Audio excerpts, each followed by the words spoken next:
What is up, Keller Williams agents? It is me, Sam Jackson, Director of Innovation Technology for the amazing Georgia Legacy Group. And as promised, this is my day 2 recap of Mega Camp. And what a day it was yesterday. So I'm just going to have in my notes that literally yesterday was Command Day. It really wasn't Command Day based on the schedule, but everything that I attended, there seemed to be a common theme of get in command, which is great considering what I do for a living is to help all of you migrate your business and to leverage command at the highest level. But yesterday was a really awesome day. Some really cool stuff that I'm going to share with you. But I didn't really number all of my notes. I know yesterday I gave my top 3 favorite things that I learned from Mega Camp. Honestly, I think that there's so much that I want to share with you that I'm not going to limit that from a number standpoint.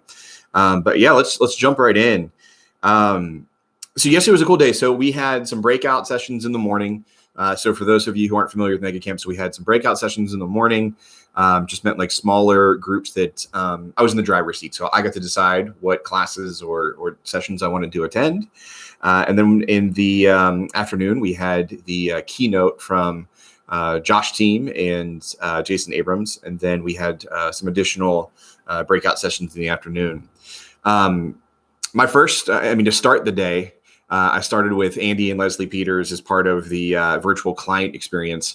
Some really, really great information there. So that had Tristan from Lab Code Agents and Zach Younger, one of my favorite tech trainers, as the moderator. It was an awesome experience there. My biggest takeaway, I think, from watching that, and it's tough to really dissect it because we get so much exposure to the Peters Company and what they do at a high level. I feel like we're just always living at Mega Camp with this group. So fortunate for that. But I think the big takeaway was they are very event driven as a company. They do a ton of events, which is, what we're seeing with top teams across KW, through and through. They made a pivot to virtual. But what I loved about this, kind of like the aha that I took away, is that Leslie kind of shared, and I think Andy kind of followed this as well, that they didn't really reinvent too much. They kind of really sourced a lot of their new ideas from KW Connect. So they just really took advantage of the resources that were there. They didn't have to really do a ton of creative work. They just went into Connect, followed KW Connect, and got a lot of their great content with like the scavenger hunts.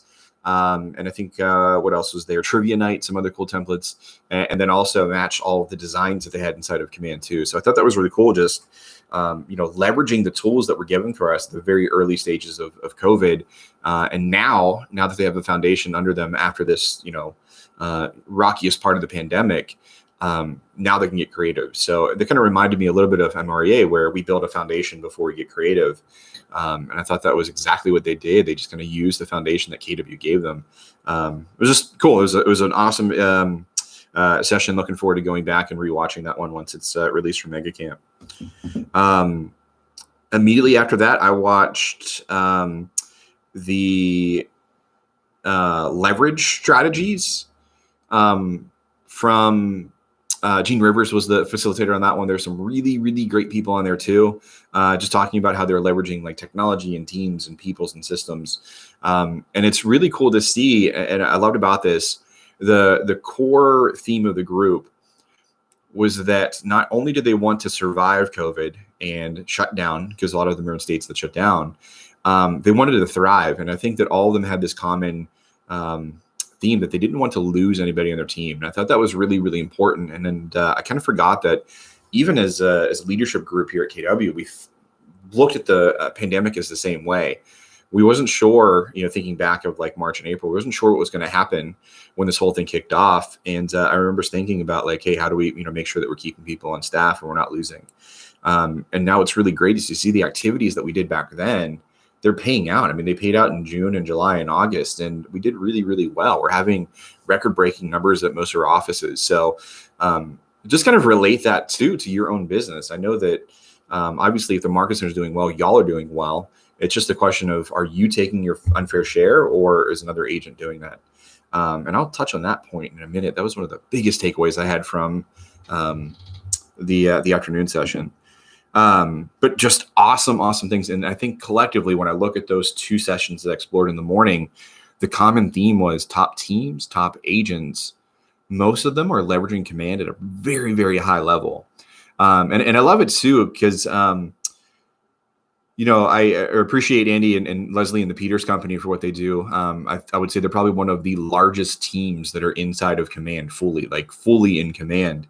And the conversation came up about, is command ready? Can you do command? And they kind of talked about, putting it together with bubblegum and scotch tape in some regards. But it was really great because Tristan, I'm going to butcher his last name, Tristan Ahimadu from Lab Code Agents. He said the same thing. He's one of the top technology real estate agents in the country. And he goes, you know what? Every single piece of technology is doing that. Every real estate agent has to put something together inside of technology. There isn't perfect tech.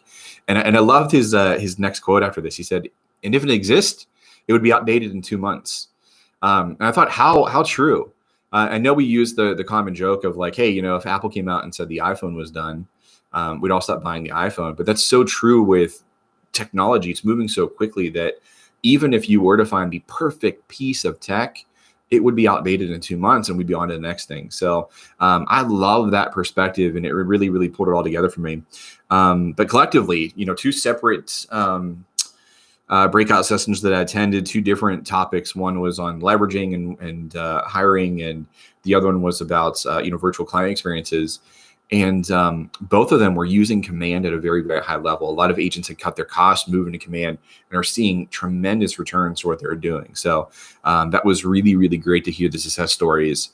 And I feel great, man. I'm like coming out of Mega Camp the last 24 hours. I feel so great about how far command has come from, 2 or 3 years ago when this whole thing first launched, and how sketchy it was at best. But now we're rocking and rolling, and we're seeing top teams moving their entire business in there. So truly just awesome stuff. But let me stop talking about command. I have the rest of the year to talk about that. I want to dig into some of the really cool things that I heard out of the keynote with Josh and Jason in the afternoon. So they just dropped bombs on us, and I mean like full blown, like strong data from really strong companies and platforms that if you didn't come out of there like drooling with excitement on what to do in your business, or just ready to go, just run through a brick wall, I don't know what else it would take to get you motivated. But what they shared with us, and I thought this was really cool.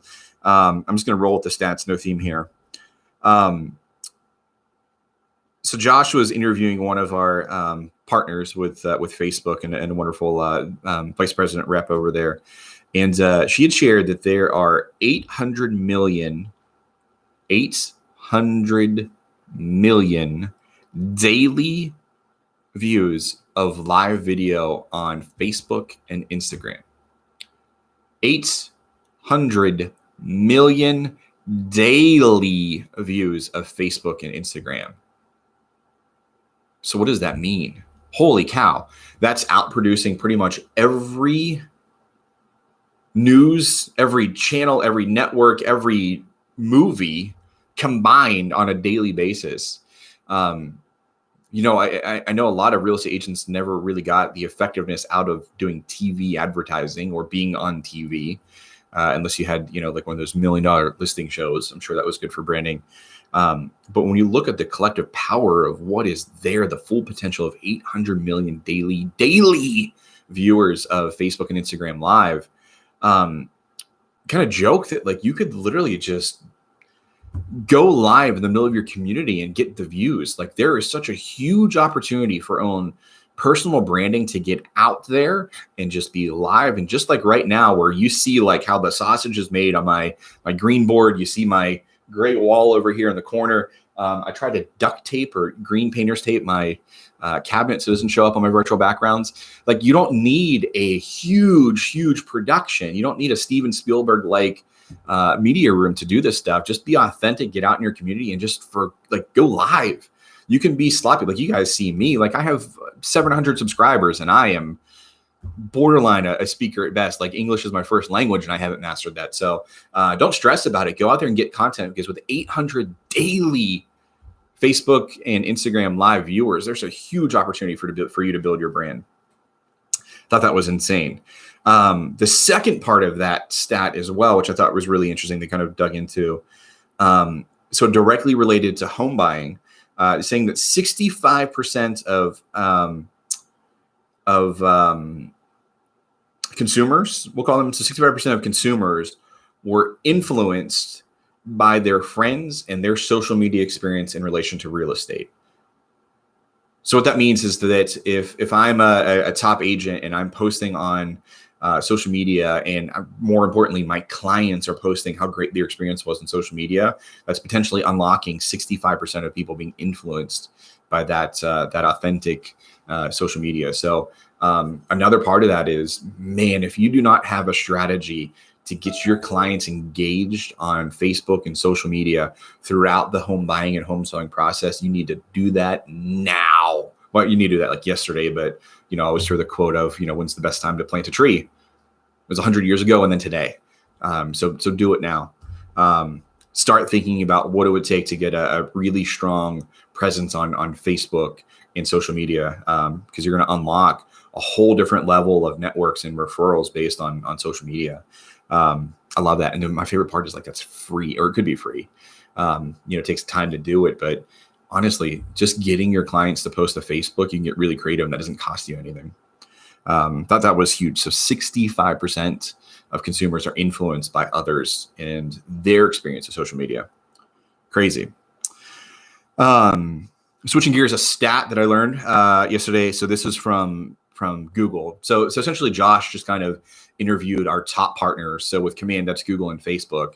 And I'll get to that more in a moment. But so from Google, this data came from, there are 15 million. I know it's significantly smaller than 800 million, but there are 15 million leads right now, searching for virtual real estate. So they're not searching for virtual real estate, but let me get on this path with you. What they're looking for, what they're going into Google and searching is virtual open house, virtual home tour, contactless real estate, all the things that you probably are doing right now in every industry except real estate, they're looking for. So I think about this now, like whenever I order DoorDash or whatever, I'm looking for contactless. And like, honestly, like I am, very aware of COVID. I'm not taking the risk of, trying to contract that, obviously. I still prefer contactless. Like, I'm not saying that like I'm sheltering down and fearful of it, but just in general, like if I don't have to interact with a person I don't know and it's, kind of awkward, I would say the general consumers are just moving that way anyways. I think that COVID really kicked this off, that if we don't have to interact with people, we're going to get there. And for those of you who've attended my classes and have heard me get on my soapbox about Uber and what they're doing, we're starting to see that a little bit more and more. And I'll share that for you guys who aren't familiar. So Uber, right? We know Uber, you open up your app and you summon a car to appear and it takes you to the airport. Consistently, one of the worst parts of Uber, and you can probably agree to this, is the awkward interaction. And well, let's say this for me because I'm partially introvert, but the awkward interaction with the Uber driver. Like you have a very long ride with a stranger and, depending on your personality type, that may be very, very uncomfortable. Some of you may handle that well, but just may not enjoy it either.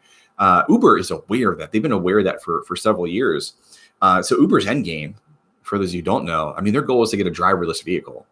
Looking for you to summon, pull up Uber on your app and a driverless vehicle shows up to your door. Now, obviously, we have legislation and a bunch of other things they're going to, probably impact that. But for those of you who own a Tesla, or for me personally, like I come from Pittsburgh, I hail from Pittsburgh.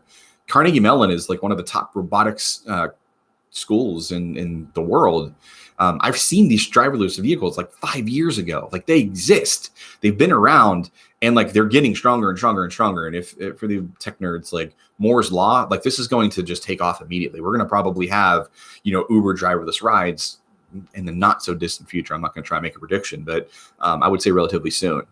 And it's because we're looking for that contactless. We're looking to like not interact with other people. And I'm optimistic and all that. I know that could probably get really weird and kind of dark for a lot of folks of like, what are we doing? Not interacting with people. and again, another side path of like really master your relationships that doesn't happen to real estate. But we're going to see this. We're going to see this more in real estate. We're going to see this more in every consumer experience that's out there. But what I would share with you is that is also a very, very large pool of people. So 15 million leads are going onto Google and searching virtual open house, virtual real estate agent, virtual home tours. So 2 things you need to do. Probably start updating all of your SEO, probably start branding yourself as the virtual agent, and then also start putting this in some of your things. So an action item that you could take today is start implementing the word virtual and contactless and everything else related to like the COVID era into your signatures, into your social media, into any kind of a handle that you can possibly get. Start branding yourself, maybe start gobbling up a few of those GoDaddy URLs that might be relevant to your area. So just something to think about there.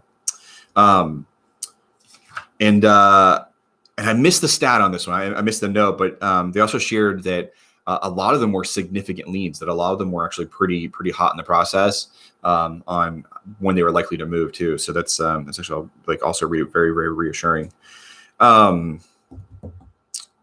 Another stat here, 54% of consumers are trying new brands. So I'm going to stop for a second and let you think about the weight of that stat. 54% of consumers right now are trying new brands. Think about the last 6 months. What is a new brand, a new product, or new service that you personally have started using or trying or now rely on that you weren't doing at the beginning of the year? Think about that. In fact, put it in the comment section. Let me know what product. I had to think about this a little bit, but there's several brands. Like I wouldn't say that I was necessarily brand loyal to a lot of things, but I'm trying things I never tried before. And I was thinking about this morning, kind of like a weird shower thought. It's funny how you think clear in the shower. Why is that? Why was that kicked off? And part of it, like, not to be like TMI, but like I changed deodorants. Like I used the same deodorant and body wash brands for like my entire adult life. Like since college, I was using like Dove for both of those. Now I'm like, I'll try a new body wash. I'll try a new deodorant. I think the fear is like, all right, if it doesn't work, I'm not interacting with people. Let me try something new. Let me expand my horizons. Let's see if there's a better product out there.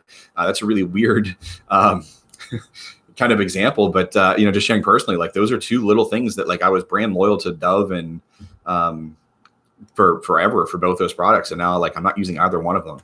I have some other, I don't even know what it is, just some other nicer smelling bottle in my shower. And then some like coconut based deodorant, because I was like, hey, I want to get healthier here. Alkaline's terrible, or aluminum, whatever it is terrible. Let me try another one and see if I feel a difference. Weird, but people are doing it. There's also bigger brands that I'm paying a lot more money for. So like because of COVID and being stuck at home and not being on vacation, do these other things, not being able to go to the gym, like I built the gym. New product I never was on my radar, but now I'm actually building a loyalty to this one brand because I like their product, like the quality, and they were never on my radar until COVID. So something to think about. But like if there's something, I know Peloton is a huge example. A lot of folks jumping on that bandwagon. Think about how that kicked off at a huge level in the opportunity with COVID. Now here's the flip side of that. You're a business as well. You are a business as well. So not to get dark and scary here, but when you think about it, imagine if 54% of your database went somewhere else. Imagine if 54% of your database is no longer loyal to you. And I hate to say it. No, I'm not going to say it. It's not too late. It's not too late. But the most important thing is you need to be in relationships with those folks like 3 months ago, 6 months ago, a year ago. Should never stop getting in relationships with them. But I think the goal now is really pick up the phone, really ramp up your advertising, your touches, your experiences, and launch it to the next level, because potentially 54% of your database is gone. And if you want to do the math on that one, take 54% of your database and just get rid of it. So just cut it in half. And then also divide that number by 10. So your new number, divide it by 10. And the reason for that is we know that people aren't moving every year. So take 54%, get rid of it, divide it by another 10. And it's going to give you another number of like your potential database this year that you could sell to. So, oh gosh, let's do the math on that one. So let's just say a database. This is going to be embarrassing me doing math on live camera. But let's say that you have a database of 1,000 people in your database. So we take 1,000 and multiply it by 0.5, multiply it by 0.46. It's 460 people. Now let's take that and divide it by 10. It's 46 people. 46 people. So I went from 1,000 people to 46 people pretty much overnight. Is what that comes down to. And then if you multiply that by your average commission, so let's say that's like what, 10,000, or yeah, let's just do 10,000. That's $460,000 is your potential income now. That's if everybody closes with you from that small list. So do the math. Take a look at your database and just get rid of 54%. Divide it by another 7 or 10%, depending on how often people move in your market, and then multiply it by your average commission, and you will see like that's your potential income now. This, when we do this exercise, like otherwise, that's usually in the millions of your potential income every year if you're rocking and rolling and your systems are playing at a high level. Now that's under 500,000. That would devastate a few of our agents in our office if they went down to 500,000.